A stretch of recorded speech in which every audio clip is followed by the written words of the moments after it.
Eran para hoy 22 de máxima. Gran polémica se ha armado por el tema de la energía. El fin de semana posteó en Facebook Mauricio Macri una carta que tiene que ver con la falta de gas. Dice, falta energía,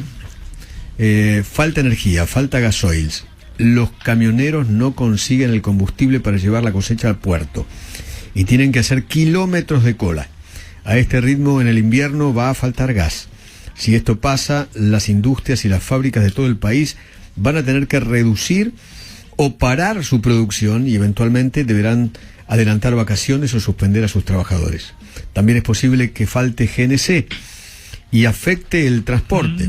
Los barcos que traen gasoil tienen que quedar en espera porque no tenemos depósitos para almacenarlo. Tampoco tenemos trenes ni rutas adecuadas para transportarlo. Esta falta dramática de energía no es solo un accidente o una situación inesperada, es la consecuencia directa de los 4 gobiernos kirchneristas. Obviamente saltó rápidamente Darío Martínez, que posteó en Facebook también una larga carta. ¿Quién es Darío Martínez? El titular de YPF, ¿no es cierto? El secretario de Energía. El secretario de Energía. El secretario de Energía, Darío Martínez. Dice, ¿Macri es desmemoriado o se hace? ¿O sufre una profunda amnesia o tiene una perversidad consciente en sus planteos y declaraciones? Bueno, está en línea Juan José Aranguren, ex ministro de Energía y Minería de la Nación. Juan José, buen día, ¿qué tal? ¿Cómo le va? ¿Qué tal? Buen día, Feynman, ¿cómo le va? ¿Cómo anda? ¿Leyó la carta de Martínez? Sí, la leí y ¿Qué le y encuentro, bueno, al menos lo único que le puedo decir es que es hipócrita, entendiendo por hipocresía fingir cualidades o sentimientos contrarios a los que verdaderamente se tienen o experimentan, porque le encuentro al menos 6 o 7 falsedades en lo que dice el secretario de Energía. Por ejemplo, dice que porque el Macri que fue presidente fue incapaz de construir el gasoducto tan necesario que hoy reclama. Dice, por ejemplo. Le contesto a eso que dice el secretario de Energía. Resolución de la Secretaría de Gobierno de Energía de fecha 30 de julio del 2019, 437 del 2019 fue la resolución, dejó lanzada una licitación pública nacional e internacional para una licencia de transporte, construcción y operación del gasoducto Tratayén-Salliqueló-San Nicolás, con aperturas de ofertas que fue demorándose porque había 4 oferentes interesados y que solicitaron la misma hasta el 31 de marzo del 2020, o sea, ya en esta administración.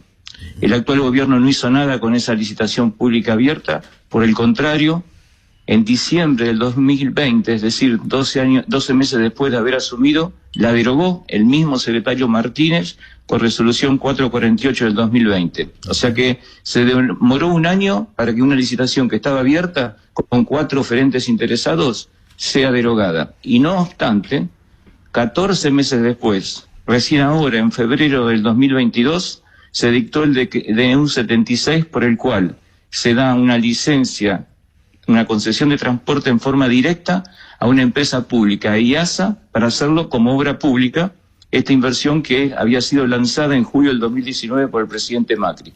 O sea que el que dice que Macri se demoró fue el que demoró durante prácticamente 26 meses una obra que claramente es importante para el desarrollo de nuestro país. ¿Y qué más? ¿Qué más le contesta? Dice, por ejemplo, que la producción de gas se declinó anualmente al 8% durante la administración del presidente Macri. Eso es falso.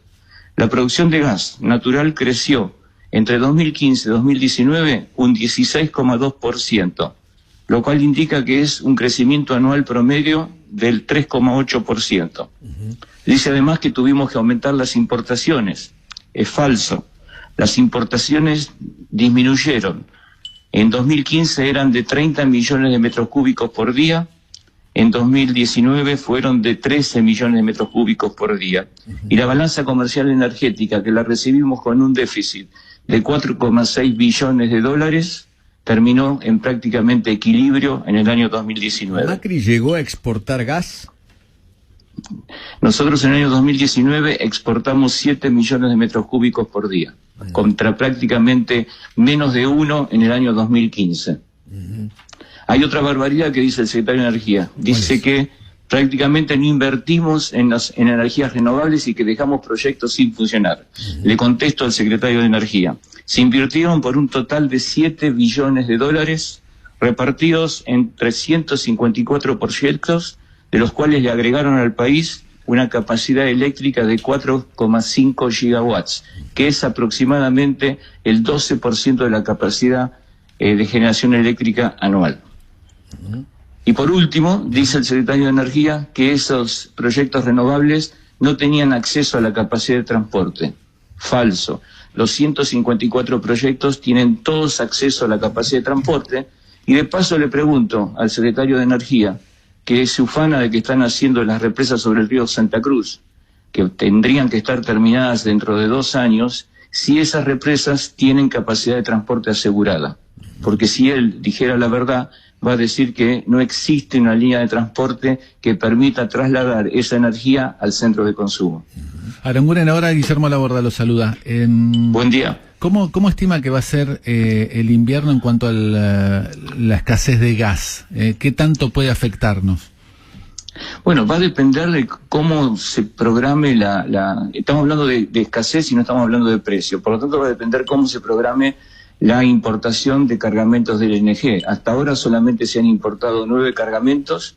El año pasado, a esta altura del año, ya habíamos importado 24 cargamentos. Por lo tanto, creo que la demora en la que se está incurriendo no es conveniente. Sería, independientemente del precio, sería mucho más inteligente comprar rápidamente cargamentos, porque el costo de tener parada una parte de la industria o el costo de no poder abastecer GNC es mucho mayor que cualquier precio que podamos pagar por el gas de importación. Si no apresuran la contratación de esos cargamentos, sin duda se pueden dar cortes en el abastecimiento. ¿Cortes de gas, usted dice, a nivel domiciliario? No, es difícilmente. El gas a nivel domiciliario no es tan sencillo de cortar como es la electricidad, por cuanto cuando usted tiene que reponer el servicio, tiene que tener precauciones de que no haya fugas, que claro. Es mucho más peligroso cortar el gas que cortar la electricidad. Por lo tanto, no creo, a lo sumo podrá haber una caída en la presión del fluido, pero no cortes de gas. Sí, claro. Puede ser. No, pero la industria sí. O que el GNC vea interrumpido su suministro. Pero es clave eso de la potencia del gas domiciliario, ¿no? De la presión, porque claro. Ya pasó en el 2005 y sería gas que no calentaría mucho, digamos. Sí, es cierto, se le inyecta aire muchas veces también al gas como para poder alargarlo, extenderlo un poco el fluido, pero bajaría su poder calorífico, no así, no se interrumpiría, pero el costo de no abastecer de gas a la industria o el transporte de GNC también tiene un valor importante. Lo que pasa, el Banco Central tampoco tiene muchos dólares para pagar todos esos barcos e importar el GNL. O sea, no eso va a ocurrir para los barcos de GNL como para los cargamentos de gasoil para producir energía eléctrica. Es decir, la velocidad con la que el Banco Central puede estar entregando los dólares es importante, pero también le quiero aclarar, desde el punto de vista del abastecimiento aún de gasoil, no alcanza con solamente comprarlos, los cargamentos, sino también hay que tener capacidad para recibirlos. Es decir, la capacidad de almacenaje está para que haya una fluida ingreso de cargamentos y al mismo tiempo de consumo. Si eso no se logra, puede ocurrir lo que está ocurriendo ahora, que tenemos 3 o 4 barcos de gasoil en el medio del Río de la Plata esperando hacer lugar para poder ser descargados. Y sin GNL no hay luz. Entonces significa que podría haber cortes de luz en el futuro. Se reemplaza el GNL por gasoil, por lo tanto sería muy extremo el caso de que no haya energía eléctrica, muy extremo. No creo que va a ser si se tiene que cortar el hilo, se va a cortar por lo que el gobierno considera lo más delgado. Recordamos épocas en el gobierno del doctor Alfonsín, donde para evitar cortar a la industria había cortes rotativos de electricidad en los sectores residenciales. Sí. Acá creo que lo que se va a hacer es cortar, porque ya lo hemos experimentado a nivel de industria o, como le dije antes, a nivel de GNC. Y Aranguren, muchos transportistas que seguramente nos están escuchando están sufriendo la escasez de gasoil, sobre todo en puntos del interior de la provincia de Buenos Aires y el interior del país. A mí me decían en las petroleras que esto va a durar por bastantes semanas. ¿Usted cómo lo ve? Sí. Es cierto, pero el origen de ese problema es otro. El origen de ese problema es el desfasaje que existe entre los precios del mercado internacional, donde el gasoil que uno importa lo importa a razón de un petróleo crudo que vale entre 100 y 110 dólares, y el abastecimiento del gasoil que se produce localmente, que su precio se valoriza en función de un petróleo crudo de alrededor de 60 dólares. Entonces, nadie quiere importar para tener una pérdida por cargamento del orden de los 40 millones de dólares por cargamento. Por lo tanto, acá es un problema de distorsión del mercado local respecto del mercado internacional. Aranguren, usted cuando fue ministro de Energía y Minería de la Nación con Macri, usted fue muy criticado, yo mismo lo he criticado varias veces por el hecho de haber subido tarifas con un Excel. ¿Se arrepiente de eso? No sé qué significa subir tarifas con un Excel. Se suben tarifas con razonamiento, con capacidad para poder estar valorando qué significa lo que es el tener un desarrollo energético sustentable. Argentina no puede darse el lujo de no valorizar la energía. Tenemos que proteger a los hogares más vulnerables, pero aquellos que pueden pagar la energía tienen que hacerlo. Caso contrario, el costo que vamos a tener en el futuro, como lo estamos viendo ahora, es mayor, porque el costo viene a partir de tener cortes en la industria y poder o tener limitada su capacidad de desarrollo económico. Además, cuando usted no muestra en su tarifa el costo, en realidad lo que le está diciendo al consumidor es esto no vale, consuma más. Y esto se genera en un círculo vicioso, en lugar de decirle no, esto cuesta, por lo tanto tiene que cuidarlo, tiene que protegerlo, tiene que tener un consumo racional. Sí, por supuesto, podemos hacerlo y se debe hacer mejor de lo que lo hicimos, comunicar mejor, tratar de explicar adecuadamente los motivos por los cuales se tienen que reflejar en la tarifa el costo de generación, porque además todas las otras políticas que se han implementado, como la actual, que es una repetición de lo que vivimos en los 12 años anteriores, nos llevan continuamente al fracaso. Sí.